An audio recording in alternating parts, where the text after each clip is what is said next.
Information in this chapter will include coronary artery disease, the disease state, diagnosis, and treatment. In this chapter, we will describe the physiology of coronary artery disease. We will explore the various diagnostic modalities used by clinicians in diagnosing and risk assessment of coronary artery disease. We will examine the pros and cons of each. Finally, we will discuss treatment alternatives and clinical utility of each. When we talk about heart disease, we are primarily talking about the state of coronary arteries. We are looking at perfusion to the heart muscle through the coronary arteries. This is the heart's supply of oxygen. The blood that flows through these arteries supplies the heart muscle with oxygen in order for the organ to do its work. The myocardium needs this oxygen to then pump the blood to the rest of the organs in the body. What we need to do is to maintain the balance between the supply and the demand. The way that supply and demand is met is through the coronary arteries. And coronary arteries tend to be the weak links in the system.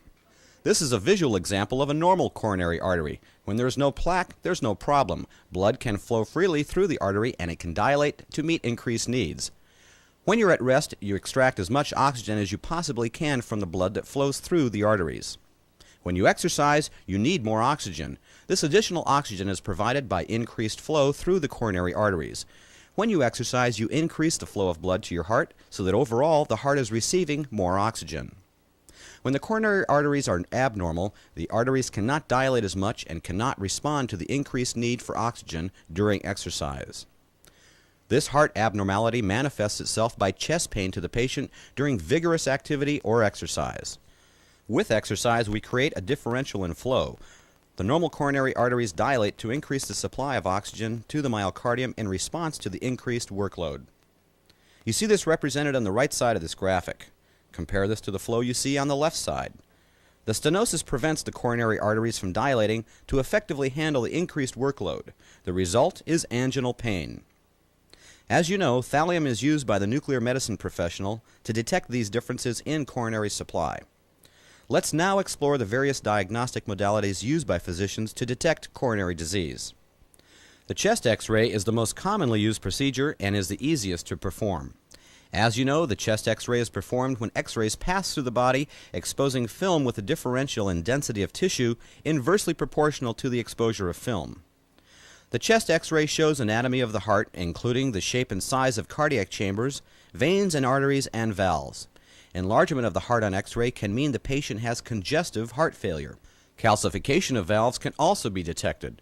Physicians often use chest X-rays to screen for congenital cardiac abnormalities. Comparisons of chest X-rays taken over time can stage disease and evaluate treatment. They are cost-effective, readily available, and often used as a screening procedure. However, patient positioning can limit its usefulness, and the patient must be able to hold his breath to avoid motion artifacts. Its sensitivity in detecting disease is limited. It is often used to provide adjunctive information for other diagnostic modalities such as nuclear medicine, angiography, etc. On the left, you see a normal chest X-ray with valves and cardiac chambers indicated. On the right, you see a patient with a markedly enlarged heart. There is abnormality in the pulmonary outflow and the lung fields as well. This patient also has an enlarged heart and abnormality in the pulmonary outflow and lung field, as you can see on the left. On the right, you can see the valves of the heart since this patient has had triple valve replacement. Note the ball and cage design of the replacement valves. The most widely used cardiac diagnostic modality is electrocardiogram, or ECG. It measures the electrical activity of each heartbeat as the myocardium depolarizes for contraction and repolarizes.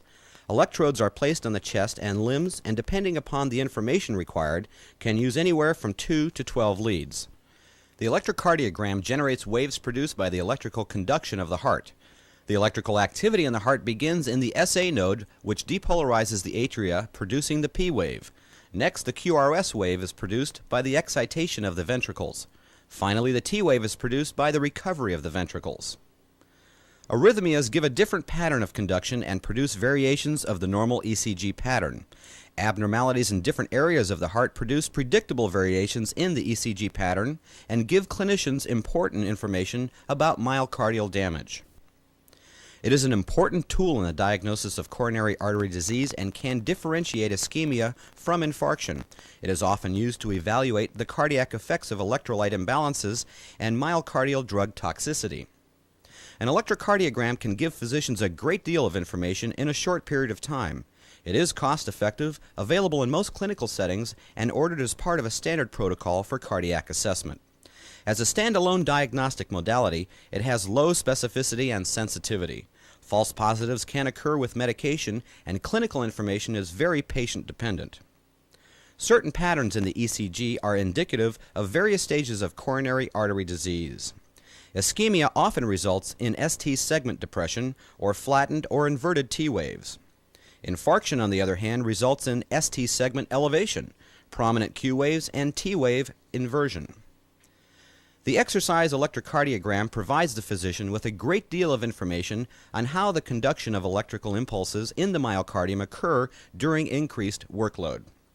As you know, with coronary artery disease, the heart does not receive adequate oxygen under stress. The ischemic myocardium produced altered ECG patterns. By monitoring ECG patterns with exercise, the clinician receives valuable information on how the heart works under stress. There are several ways to exercise the patient for this study. The Master's two-step test was the first to be developed and is not generally used today. It required the patient to walk up and down on a two-step staircase formed by two clocks 14 inches high. After 1.5 minutes, blood pressure and heart rate were measured. This gave the clinician some idea about the functioning heart, but did not stress the patient to capacity. Therefore, the procedure is not diagnostic. Another method of stressing the patient is the bicycle ergometer, developed in the 1950s. Although not common in the U.S., it is the method most used by European physicians. In this country, the most commonly used exercise modality is the treadmill. The Bruce protocol is a standard method of increasing exercise over time. The patient walks on a treadmill at a standard speed and grade for 3 minutes. The patient starts at a speed of 1.7 miles per hour and a grade of 10%. After 3 minutes, the speed is increased to 2.5 miles per hour and grade is increased to 12%. Every 3 minutes, the speed and grade are increased through a total of 5 stages. The patient is encouraged to continue if the patient is able to tolerate the exercise level. The patient is encouraged to continue through the stages of protocol to a maximum of 85% of his or her age predicted heart rate. If the patient does not reach the 85% level, the study is considered submaximal. Most cardiologists consider the 85% level to give adequate information. The heart rate, respirations, EKG, and blood pressure are typically monitored all during the procedure. A cardiologist or a cardiology nurse should be present to administer cardiac resuscitation or other intervention should it be necessary. To review, the exercise stress test is valuable in the detection of latent coronary disease. It can be used to evaluate exercise capacity and to follow up other medical therapy. Its major limitation is the inability or unwillingness of a patient to reach 85% of their predicted maximal heart rate. Without that level of exercise, the procedure is considered submaximal. Also, left bundle branch block can interfere with the conduction of the cardiac muscle and limit the clinical usefulness of the procedure. Left ventricular hypertrophy may interfere as well as drugs that affect the heart rate. Digoxin, beta blockers, and calcium channel blockers are examples of such drugs. An extension of ECG is the Holter Monitor. It monitors electrical activity of the heart over time in an ambulatory setting. Electrodes are placed on the chest wall, and ECG data is collected in an ambulatory monitoring device while the patient conducts normal activity. The patient keeps a diary of daily activity, noting any incidences of increased stress or exercise. Later, the ECG patterns are evaluated and correlated to stress and symptoms. The Holter monitor is especially useful in identifying silent myocardial ischemia, where the patient experiences transient ECG changes without symptoms. It is also used to evaluate arrhythmias and to rule out cardiovascular causes of syncopal episodes. It can be used to monitor pacemakers and to evaluate the effectiveness of medical therapy. The Holter monitor is convenient and comfortable and can uncover silent myocardial ischemia. However, the patient may not experience episodes of irregularity during the monitoring process. Therefore, the Holter monitor is not usually considered to be the only diagnostic modality. Another diagnostic modality commonly used in the detection of coronary artery disease is echocardiography. This ultrasound procedure utilizes sound waves to identify cardiac structures and study their movements. It is generally done with a very small external transducer placed between the third and fifth intercostal spaces. Sound waves are transmitted and reflected back to the transducer relative to tissue density. An ultrasound image is generated which shows structure and dynamic function of the heart. It shows all valves, the left atrium, left and right ventricles, aortic root, and the pericardial space. Two-dimensional or motion mode were commonly used until recent technological advances in echocardiography were realized. Currently, Doppler and color flow mapping are more common. They show blood flow patterns within the heart and 3 dimensions. Stress echo has become more common recently, but does not give the diagnostic information of nuclear medicine procedures. However, its common availability in physicians' offices allows its use on an outpatient basis. Echocardiography can identify valvular abnormalities. It shows function and wall motion abnormalities.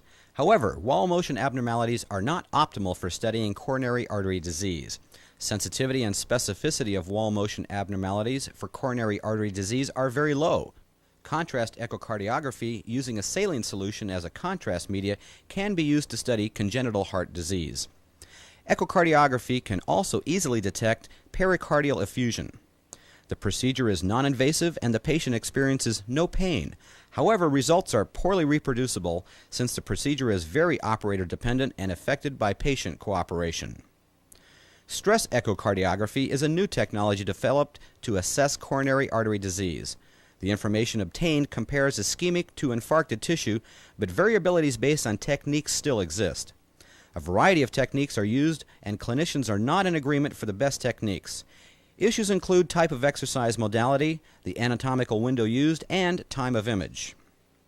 The equipment necessary for echocardiography is portable and generally available in a physician's office. It is limited to patient and operator variability. Studies show that 15% of all patients imaged give invalid results. Operator and patient variability results in poor reproducibility. The cardiac diagnostic modality with which you are most familiar is nuclear medicine. As you know, several nuclear medicine procedures are designed to diagnose cardiac abnormalities. The recent growth of nuclear medicine as a diagnostic option in the evaluation of coronary artery disease is evidence of this diagnostic utility. The first pass study uses radionuclides to show the initial transit through the chambers of the heart. Any technetium labeled agent except MAA can be used. MAA is unacceptable because it lodges in the capillary bed of the lungs and would not be seen in the post-pulmonary circulation. It can be used to quantify right and left ventricular functions. Physicians evaluate regional wall motion with first-pass studies, looking at the ability of the cardiac muscle to move the blood through the chamber. First-pass studies can quantify left to right shunts and measure the dynamic parameters of stroke volume and cardiac output. After injection in the antecubital vein, or in some cases the external jugular vein, the bolus of radionuclide passes to the heart through the superior vena cava. The image you see on the left shows the radionuclide passing from the superior vena cava into the right atrium. The time sequence to obtain this image is approximately 1/10 of a second. The next sequence shows the material moving from the right atrium through the valve into the right ventricle. From there, the radionuclide moves from the right ventricle through the pulmonary artery to the lungs. Here you see the image of the right and left lung with some material still in the pulmonary artery. If you were to use MAA, the radionuclide would stop here and not proceed to the left side of the heart. Next, the radionuclide moves from the pulmonary artery through the left atrium into the left ventricle and out through the aortic arch through the systemic circulation. This entire process takes less than 30 seconds. The advances in computers used in nuclear medicine provide a great deal of information to physicians. It is less invasive and less expensive than cardiac catheterization and can be used as a screening procedure. A nuclear medicine procedure called gated equilibrium blood pool, or MUGA, is another example of radionuclide angiography.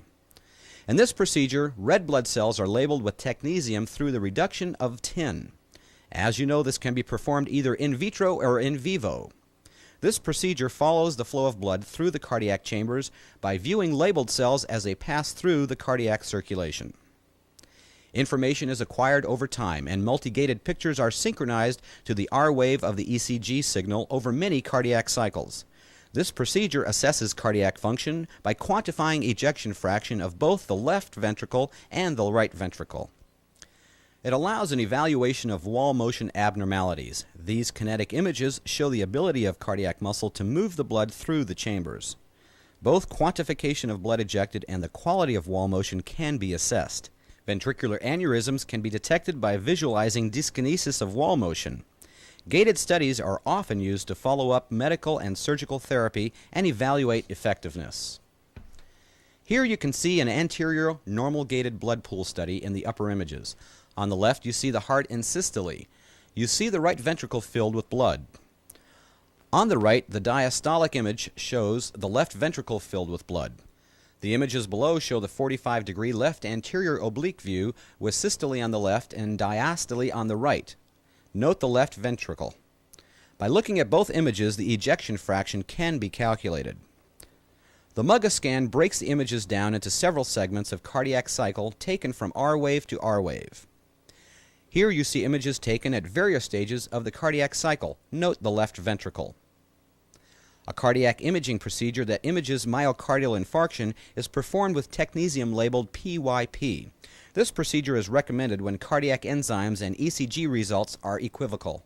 It images infarcted tissue as a hotspot by focusing on calcium-deposited infarcted myocardium. Although not commonly used today, myocardial infarct imaging may become more prevalent with the approval of antimyosin, a monoclonal antibody agent. With these images, you can see damaged myocardium. Note the hot spots near the ribs. You can see the deposition of calcium in the damaged myocardium. You can compare the deposition of radionuclide in the myocardium to the deposition in the bony areas, such as the sternum. One of the most utilized nuclear medicine procedures today is myocardial perfusion imaging. The growth of thallium scintigraphy in recent years has been an indication of the clinical utility of myocardial perfusion imaging. With the availability of technetium-labeled myocardial perfusion imaging agents, this procedure is expected to continue to grow in popularity. Approximately 300,000 thallium stress tests were performed in the United States in 1982. That has grown to over 1 million in 1989. As you know, myocardial perfusion imaging may be performed at rest or stress with complementary information obtained from each. Thallium, a potassium analog, distributes in the heart muscle proportional to regional coronary perfusion. Myocardial perfusion imaging is indicated in detection of myocardial infarction and the assessment of tissue viability. We will focus on detection and evaluation of coronary artery disease. Although most of the clinicians use SPECT imaging for myocardial perfusion scans, some clinicians feel that planar images give as much information with shorter acquisition time. Proponents of planar imaging feel that optimizing image quality is critical. SPECT imaging is more commonly used, however, acquisitions of SPECT images are also critical to accurate diagnosis. First, we shall orient ourselves to myocardial perfusion images and review the related cardiac anatomy. In order to better understand the cardiac images that will be shown in later modules, the next few slides will explain what structures of the heart are being seen when reviewing planar and SPECT images. The standard view on a planar study are anterior 45-degree LAO and 70-degree LAO. The standard wall segments are easy to identify. Note the only wall seen in all three views is the apex. The anterior and 70-degree LAO images will both look like horseshoes. In the anterior view, we are seeing the heart from the right side, whereas with the 70-degree LAO, we are seeing the heart from the left side. The LAO 45-degree typically looks like a donut. This is the only view where the septum is clearly seen. It is also not uncommon to see the right ventricle on this view.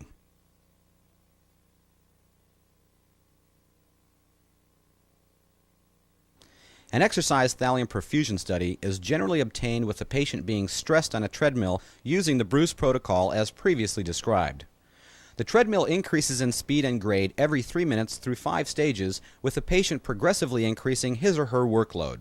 At maximum exercise, the thallium is injected and allowed to accumulate in the myocardium. The patient is imaged after a short rest to stabilize the position of the heart in the chest cavity.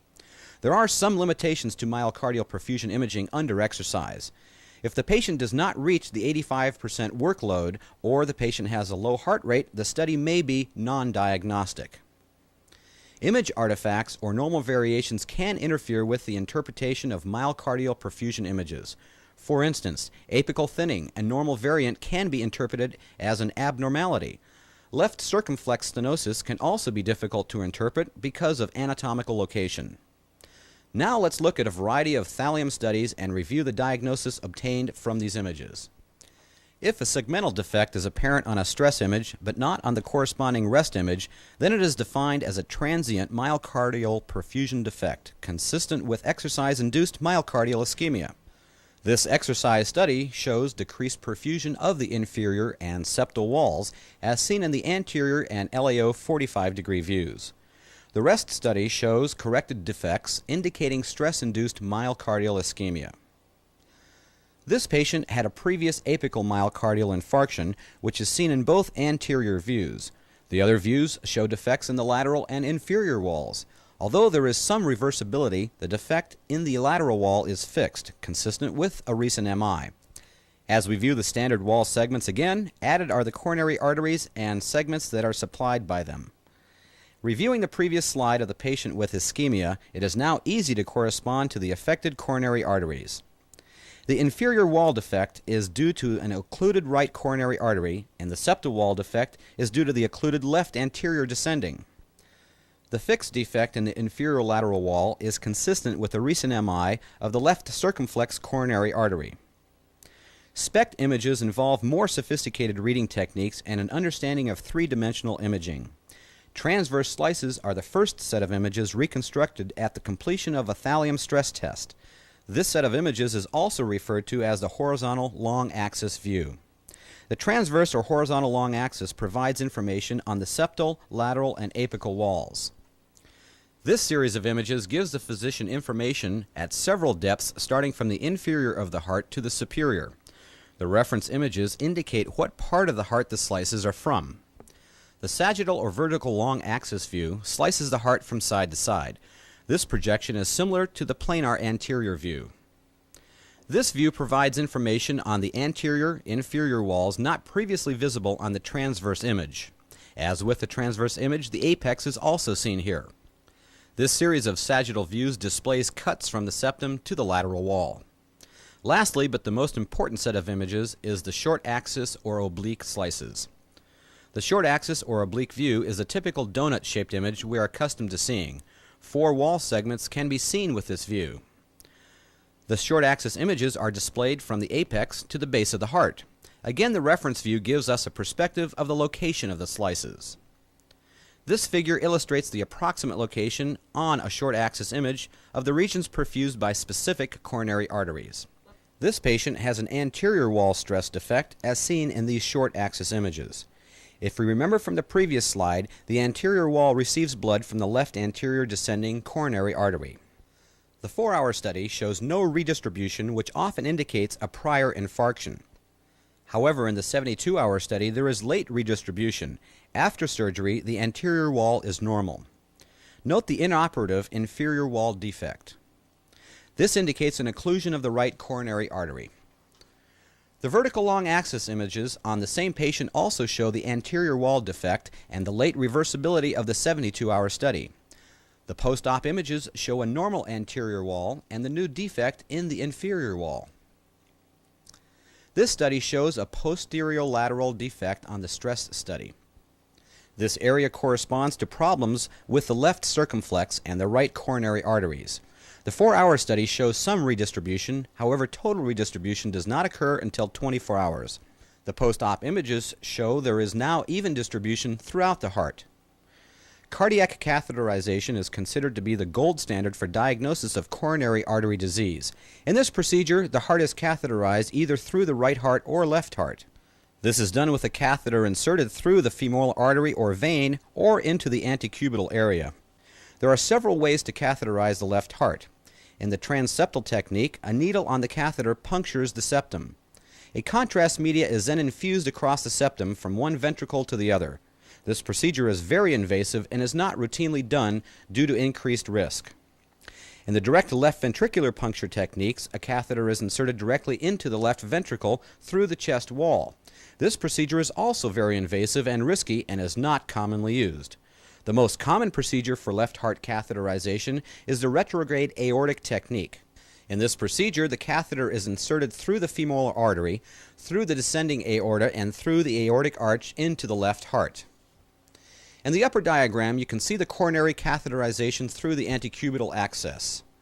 The lower diagram shows the equipment used to watch the flow of the contrast media inserted through the catheter as it flows through the coronary arteries.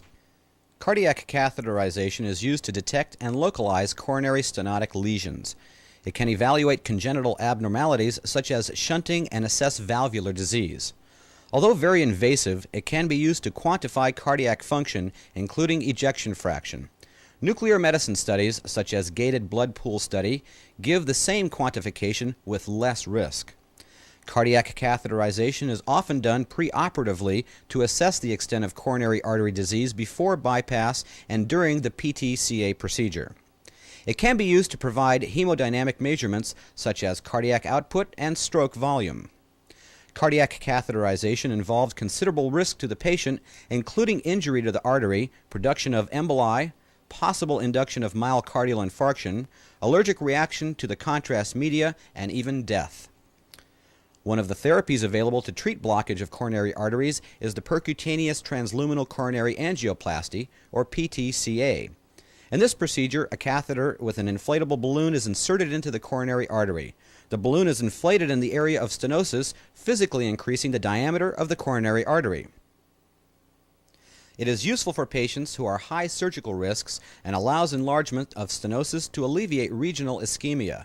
The procedure is done during cardiac catheterization. When the stenosis is localized by the contrast media, the balloon is positioned within the stenosis. The inflated balloon pushes the stenosis along the wall of the artery, increasing the diameter of the artery and reperfusing the tissue. A high incidence of restenosis has been reported in the literature, and about 30% of individuals experience reoccurrence of stenosis. In this slide, you can see the change in diameter of the coronary artery pre- and post-PTCA. Notice the damage to the artery and potential for emboli. The best candidates for PTCA are patients whose stenosis is non-calcified. In addition to the diagnosis by cardiac catheterization, PTCA can improve cardiac function and relieve angina. It is limited by its high rate of restenosis and the risks associated with cardiac catheterization. Thrombolytic therapy is used in patients who have had heart attacks or who are currently experiencing a heart attack to limit the damage to the myocardium. If atherosclerotic plaque or blood clots can be eliminated or reduced, myocardial tissue damage may be minimized. Levastatin is commonly used to reduce cholesterol levels in the blood, and aspirin is commonly used to inhibit clotting. Newer drugs such as TPA, streptokinase, and others in this category can be administered to a patient to dissolve the clot. With these drugs, timing is of the essence for initiation of therapy. If thrombolytic therapy is initiated more than 6 hours after onset of pain, it may not be effective because irreversible tissue damage may have occurred. Timely administration of thrombolytic therapy can break up intracoronary thrombi in the early stages of acute MI. The goal is to reestablish blood flow and reperfuse the myocardium. Thrombolytic therapy side effects include cerebral hemorrhage and uncontrolled bleeding. It is contraindicated in patients with a history of ulcers, strokes, active internal bleeding, recent surgery or trauma, intracranial aneurysm, or severe uncontrolled hypertension. Also, the course of therapy is very expensive. Coronary artery bypass graft, also known as CABG, is a surgical procedure to revascularize the myocardium. The procedure provides an alternate blood supply to the myocardium by bypassing an area of severe stenosis. An anastomosis of vein grafts, generally from the saphenous veins of the leg, are grafted to provide an alternate route for coronary circulation. They are grafted from the aorta to the distal portion of the occluded coronary artery. Here you see a bypass graft from the aorta to the distal coronary artery. Coronary artery bypass graft is very useful in the treatment of multivessel disease. Patients who have CABG surgery often experience increased cardiac function and improved exercise capacity. This is due to restored function in the area of the myocardium, which experienced ischemia upon exercise. The limitations of this procedure include the risks associated with surgery and a tendency for reocclusion to occur. Before we close this module, let's look at the comparison of various diagnostic modalities for sensitivity and specificity in detecting coronary artery disease. As you can see, the nuclear medicine procedures listed have sensitivities incrementally better than echo and significantly better than exercise ECG. The specificity for nuclear medicine procedures compared to echo or ECG are similar. As you recall, sensitivity refers to the ability to detect true positive, and specificity is the ability to identify true negative results. This videotape was prepared to familiarize you with the choices of diagnosis and treatment available to physicians. As you can see from this review, physicians have many choices of diagnostic modalities that diagnose coronary artery disease. Physicians choose from these modalities based on the information required, the clinical status of the patient, and the associated risk of the procedure. This tape concludes the anatomy portion of this training.